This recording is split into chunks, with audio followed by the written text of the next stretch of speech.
Hey guys, yes, it's package opening time. Yes, Frank Hill has sent me another package, very Sonic related, as he told me. He didn't tell me specifically what most of the items were. He told me what some of them were. One of them, I think, pretty much everybody would expect me to get on my own, but I didn't. Frank said he was going to do it for me because he wanted to send me a special edition of it. And it's something that recently made its physical release, even though it's been digitally on Paramount Plus and BioRent, on places like Vudu and Amazon and Movies Anywhere. So he told me he was sending that, and along with some other stuff. He obviously already sent a similar package to Zara Nizarak, Sean McLean of the Multimedia Chronicles. I have yet to watch that. I'll probably watch that after I open this to see if there's any similarities between the two. The other benefit about this and the timing of it is when he told me he was sending it, he said he was going to send it out on Friday last week. He told me this a couple of days before last Friday that he was going to send it out on the 19th so that I would get it by at least the beginning of this week. And the reason I believe he did this, and correct me if I'm wrong, Frank, but the reason he did this is because because Frank, he's a subscriber, he's a viewer of my channel, just like he is with Zara Nizarak. And as I've told you guys a lot recently in my videos, this week, today, and as you've seen recently with videos, is the first day back to a semi-normal status. And what I mean by back to semi-normal status is, as you saw with the videos earlier, the two videos earlier, I should say, as well as right now, basically I got the place to myself. I mean, I got the door open, right here and everything. It's not closed and all that. So, and you can tell I'm more louder than I usually am. So, so yeah, I've got the place to myself until at least I would say between 6:30 and 7. So plenty of time still to do a lot more videos if I feel like doing them, which I probably will, to make up for a lot of lost time, even though, as I've mentioned before, I've had a lot of time given to me before work, after work, during meals, and sometimes with days to myself that I wouldn't expect, sometimes mostly with Sundays and all that. But still, I'm able to finally do a lot more videos than just like a few in between here and there, like 1 or 2 or 3 during the day or whatever.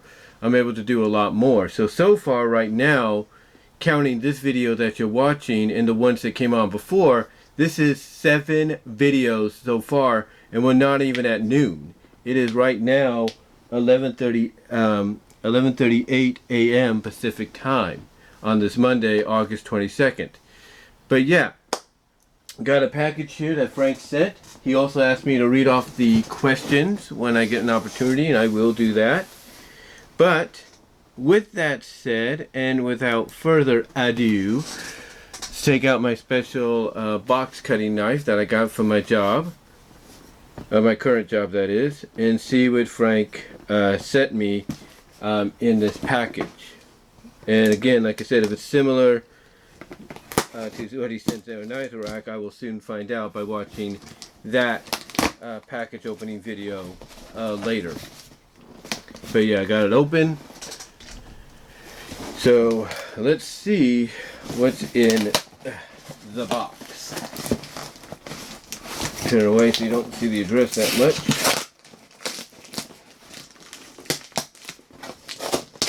There we go.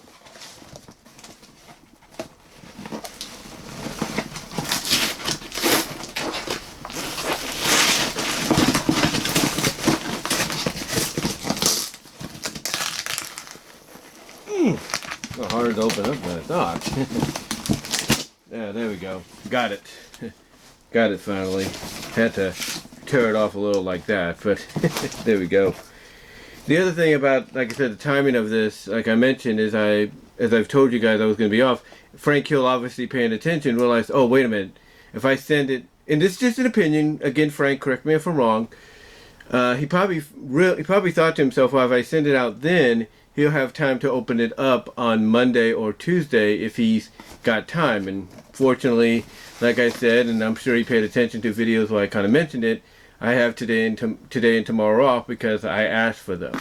I didn't get them off because they gave it to me automatically. I asked for them a month or so in advance. But anyway, here's the package. Gonna open it up and see what contents are inside. And of course we have a letter. Here's up, down, round, round. Life is carousel. Enjoy. Take care from It's Frank Hill. So there's that.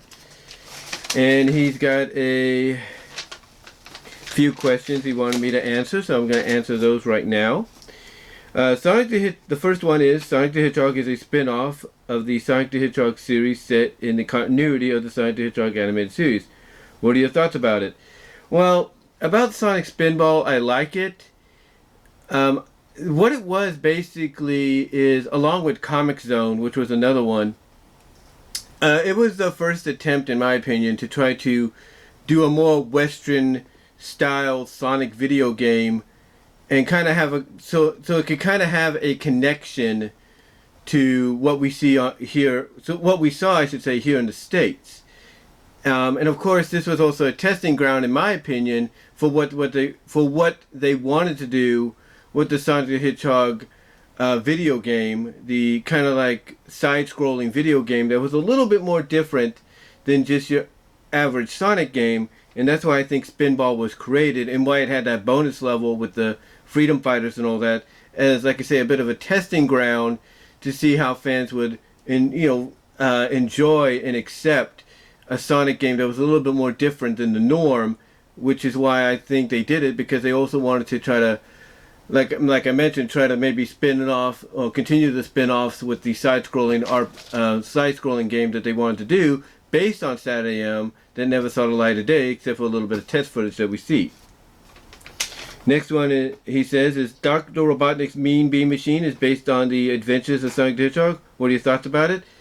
I think Dr. Robotnik's Mean Bean Machine, again, just like with Spinball, was a test for them, for Sega of America, Sonic Team of America, to try to branch out outside of the normalized Sonic games and do something a little different. Also, I think they wanted to capitalize on the success that Dr. Mario and Tetris was having with Nintendo, so they figured what, probably better way to do that, than to have this be sort of like a companion to the Columns game. Columns is like their Tetris. This was kind of like their answer to Dr. Mario. But again, I think just like with Spinball, it was meant to kind of branch out outside of the normalized Sonic, repertoire of games and see how people would accept it. And obviously, like Spinball, they liked it. But obviously, when they tried to do the one based on Saturday AM, that was, I guess you could say that was the straw that broke the camel's back. It says, okay. It says, Michael Jackson wrote music for Sonic the Hedgehog 3 video game. What are your thoughts about it? Well, I like that idea. I mean, of course, I'm a big Michael Jackson fan. Grew up on it. Unfortunately, I don't think we've ever heard any of the lyrics, the songs, because even though he wrote music for it, there was no initial release. And if there was, damn well that would have sold like gangbusters, as the old saying goes. That would have sold like gangbusters. Because you would be incorporating not just Sonic's name and IP to it, and he was on a hot streak at that time too, but you'd be combining it with the King of Pop, and you can't get any more better than that financially from a sales perspective. Okay, next question. Adventures of Sonic the Hedgehog episode called Mass Trash and Trouble got banned due to the prominent use of explosives to destroy the structure in a scene involving a plane about to crash. The first from first run syndication after Oklahoma City bombing, and the second from Disney airings after 9/11. What are your thoughts about it? Well, it's kind of okay about those two. It's very similar to some episodes that got temporarily banned from Disney, from Disney basically. Like with Tailspin, they had Flying Dupes. I think that was the episode. where they were flying a bomb into what's the country's name?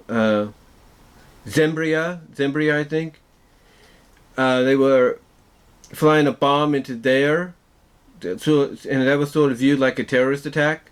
So that's why that got banned, because of 9/11. And I think mostly 9/11, I believe, because it was still airing even after the Oklahoma City bombings. Then, of course, you look at Bonkers, New Partners on the Block, and Fall Apart Bomb Squad. Those got banned for a while, but now you can see them uncut and in the entirety on Disney Plus. But those were banned because of the Oklahoma City bombing, and then later on, I think when they tried to bring it back for a rerun, that being New Partners and Fall Apart Bomb Squad, both got banned again because of 9/11. So, you know. So to hear that to hear that Mass Transit Trouble got banned because of those reasonings and all that,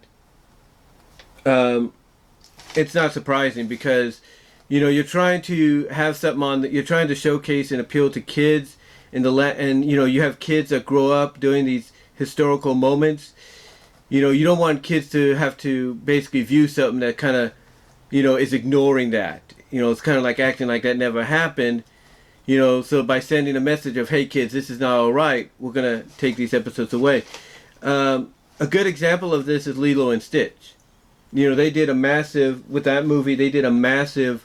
editing job, because originally, in the original viewing of it, it was supposed to be a plane in the climactic scene of the movie. It was supposed to be a plane flying through the buildings of Hawaii, of Honolulu, very eerily ironic, or similar, I say, eerily ironically similar, I'll put it that way, to, what we just experienced. And the movie was in development at that time, so what did they do to fix that? They changed the scenery, they turned the plane into a spaceship, and the story. So so basically these events had vast, huge effects and everything. I mean, there's a Spider-Man episode. It was like the final episode of the miniseries of the story arc where he becomes Man-Spider, where there's a scene in an episode where Punisher is, I think he's telling Blade or somebody, that the sulfur they see in the location that they're at is from the recent World Trade Center bombings. And this is back in the early to mid-90s. And what happened after the Oklahoma City bombings and even 9/11, they cut that scene entirely out. Like, the episode is still there, but the scene's entirely cut out. So like I say, hear about this kind of thing with this episode, it's not a surprise. It's not a surprise whatsoever because of the sensitivity. What are your thoughts about Breezy from Adventures of Sonic the Hedgehog? Breezy, she's an okay character. I love the fact that, and I'll give Ian Flynn credit here, I love the fact that he was able to update her and utilize her in just a terrific way in the comics. Her in the animated series, I thought she was all right. She was definitely a character you could tell was gonna be redeemed. I mean, when you look back at her first appearance and all that, you could tell she was gonna get redeemed. And then to pair her off with Robotnik Jr., I thought that was kind of strange, but both of them being redeemed by Sonic and all that, and having a lot in common. I think it just worked, honestly. And of course, with her relationship with Robotnik Jr., it plays into the weirdness of Adventures. You know what I'm saying? But still, I thought she was an okay character. And again, I love what Ian Flynn did with her in the comics later on. Okay, next one. He says, I see Buzz Lightyear Star Command as Adventures of Sonic the Hedgehog, and Lightyear movie as Sonic the Hedgehog the series, Sonic said, aka Sonic Said M. What are your thoughts about it? That's kind of a good comparison, if you will, because Buzz Lightyear Star Command was science fiction and all that, but it did have some comedy, especially with some of its storylines, like the crawling flesh, where Mira and Buzz get temporarily melted down and mutated into one blob, if you will, or basically fused together. It's kind of comedic because they don't realize that they're having an effect on the Star Command, because of, you know, the gas they're passing off and everything. And then of course you have the de-evolution episode where, you know, they basically get, except for XR, you know, he's a robot, so it doesn't affect him, but they all get de-evolutionized into the primal states, and XR is like, oh great, how am I going to deal with this? Because, you know, he's freaking out, and then the last thing that makes him freak out is Mira melting down into an amoeba puddle and just bubbling, or just, yeah, like just bubbling, kind of like going pop, pop, and he just sticks his finger in it, and he's like a big icky thing. So, yeah, I can see the comparison on that. And then, of course, with Lightyear, you know, the movie itself, you know, seeing some of the, you know, some of the scenes that they would put online, not the whole movie, but some of the scenes they put online, you know, you could definitely have that kind of a good comparison between the two. And I enjoy it. And I enjoy these kind of questions here because, you know, in talking about this kind of stuff, because, you know, yeah, you could see, like I say, you could see the comparison. You could see how it's 180 from what you had in the animated series to what you have now. And they do toy with the idea that the comics in Sonic the Hedgehog, when it was becoming more SatAM-like, or had basically been more SatAM-like in times 10 of it, they've toyed with that idea of, you know, light years away being, you know, longer than just the normal time frame that you're used to. So I love that, and it's a decent comparison. There's no doubt. Decent comparison. And have I seen the Mother Goose Rock and Rhyme 1990 TV movie? Yeah, I kind of saw it when I was a kid. It's good for what it was. You know, basically looking back on it, you know, as a kid, you know, you could kind of see that as a kid they were trying to make it more hip and appealing to my age, if not younger and older. So I thought it was a good. I thought it was all right. I thought it was okay. But I could see what they were going for by trying to make it, you know, more update, more modern, more hip. So hopefully that answered your questions, Frank, to the best of my abilities.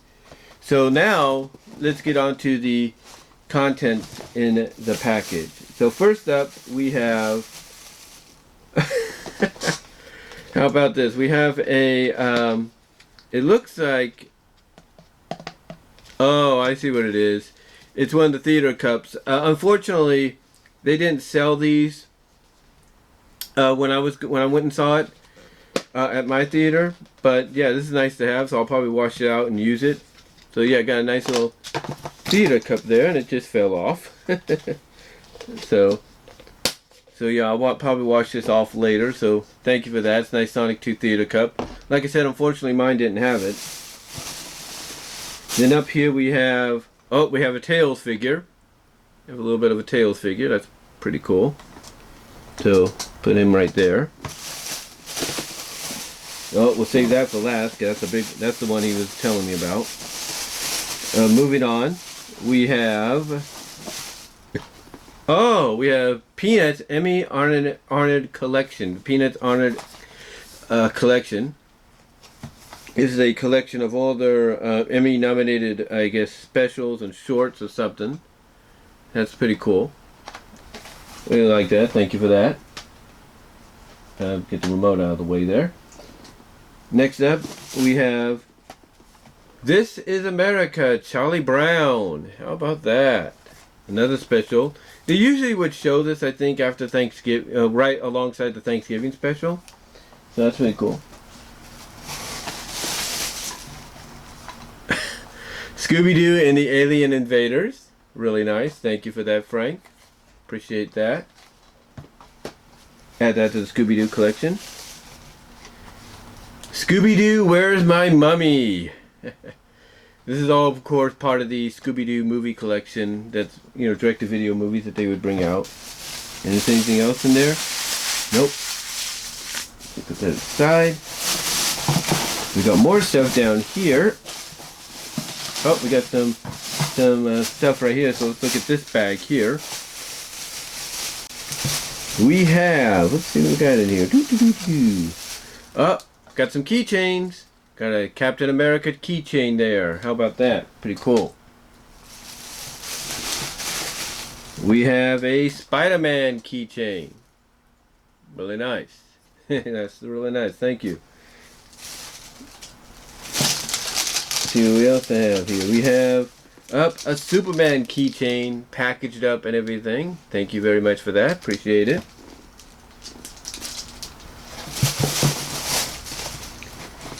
We have a Black Panther T'Challa one. How about that? It's really cool.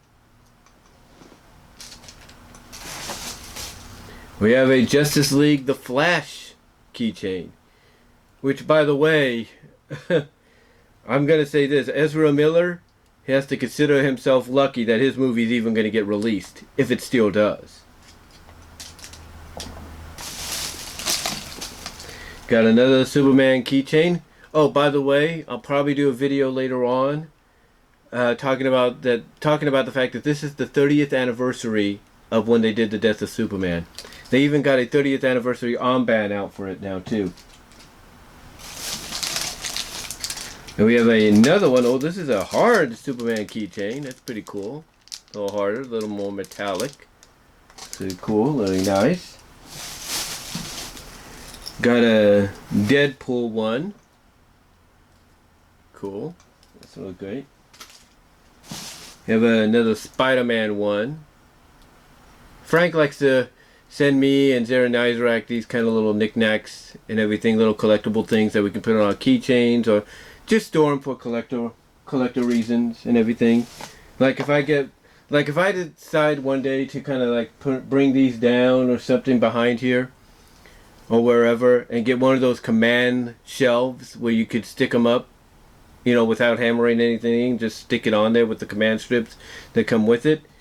You could actually display this kind of stuff. And then of course we have we have an Iron Man one. So we have an Iron Man one. But yeah, these are the kind of things that you could do that with. Like behind here you see me with the ornaments, with the MLP ornaments. I got to get the Zip Storm one now because I'm going to add that. And then you can see with the rainbow and all that. That's kind of what you could do with these things. Or you could put them, like I say, on one of those shelves that, like I say, Command has or something like that, where you put the strong strips behind it and stick it on the wall, and there you go. And then, of course, we have another Deadpool keychain. So thank you very much for that, Frank. Really appreciate that. So go over here and update. There we go. Alright, next up, we got a couple of Blu-rays, and like I said, I got one more thing in here. We're going to save that for last. So the first Blu-ray we have, this is probably in order, so I'm going to want me to show this in order. Okay.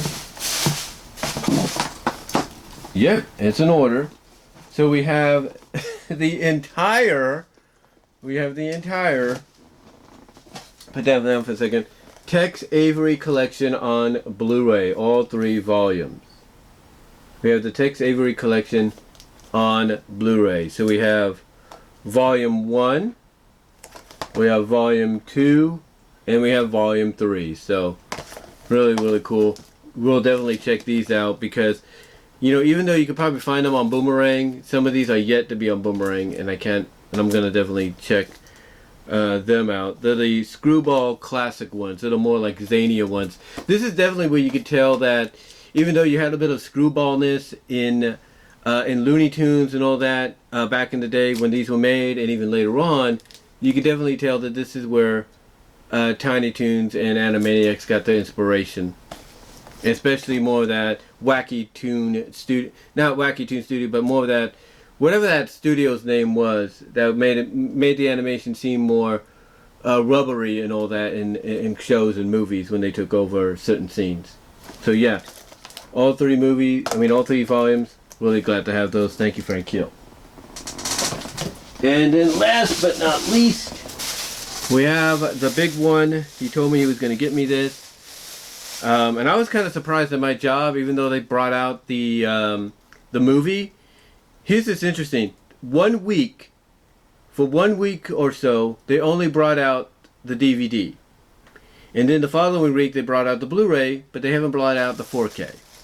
So I was like, okay, I'm just going to wait until he sends the one he was going to send me.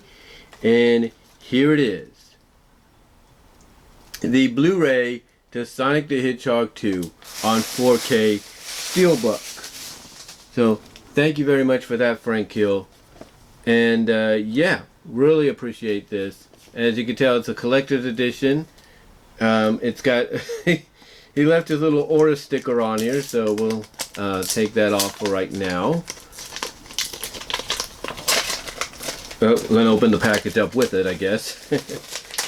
So yeah, there we go. He left his little order sticker on there. It's no big deal. But yeah, look at that. Pretty cool. It's got a little slip thing on the back. And then the back of the thing's really nice. A little slip cover. Very reminiscent of Sonic the Hedgehog 2's video game deal. Very clear and everything. Really like that. And that's the noon whistle. I do apologize. And then, of course, we have the steelbook. Two-sided. Which is really nice. And then on the inside, of course, going to take that out. It's got advertisements for Sonic Colors, Origins, and the first movie, of course. And then on the inside we have Knuckles and Robotnik. And then of course if you remove the disc, and do that real carefully, you get Sonic and Tails. That's pretty cool. So yeah, thank you very much for that, Frank. Really appreciate it. Really appreciate that you sent this my way, and I'm sure Zero Nizrak, if he's got a similar package, not saying he does, is appreciative of what you sent him as well. Like I said, I'm probably going to check that out later on and maybe comment that there is a similarity, and maybe even share my video with him. But yeah, thank you very much for that, Frank, and thank you for the packaging. Really appreciate all the effort you've done here, man, and hopefully, like I said, my answers to your questions were acceptable, and that's all and that's about it, guys. So till next time, let me know what your thoughts are down below. Comment if you like in the comment section. Super chats, super stickers are open during the premiere. Also check me out on my BW Roses Discussions YouTube, not YouTube, but my BW Roses Discussions podcast at all your favorite audio podcast locations except for Pandora. Also support me at Venmo at Brian-Walmer-2 and at Cash App at BW Roses 98. And until next time, guys, I will talk to y'all later.